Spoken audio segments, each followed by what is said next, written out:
Social engineering is the art, maybe the dark art, of manipulating human emotion to get you to do something. A marketer wants you to buy something. A cybercriminal wants to ensnare you in a scam. Scammers use common emotional reactions and the guise of authority to overcome our natural suspicion about giving out personal information. Scammers use fear to cause a panicked reaction. Common scams include threats to cut off government benefits or garnish wages. Utility company scams threaten to cut off your electricity or water, and other scams claim that your computer is infected or that you're being sued. Stop and think, don't react in fear.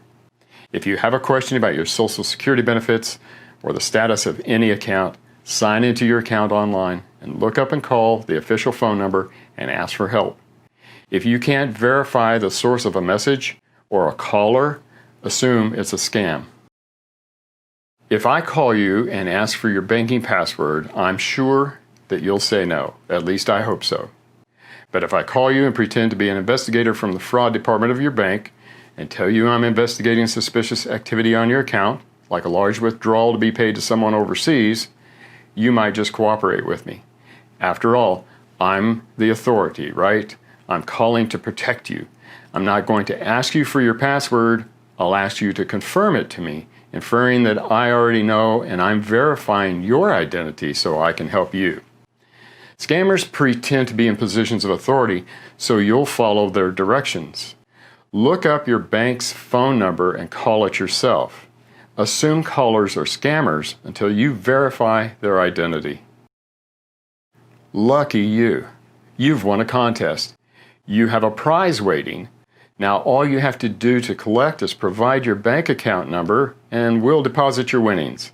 If it sounds too good to be true, it probably is. Never share your banking information or deposit your own money in order to collect prizes or in response to a job or income-making offer. These are likely scams. Romance scams, often called catfishing scams, hurt everyone but can be especially harmful to older people. Seniors lose more money to this type of scam than any other age group. Romance scams often begin on social media or on a dating site. An attractive person, often far younger, will reach out and begin a supportive, caring relationship that may last for months or even years.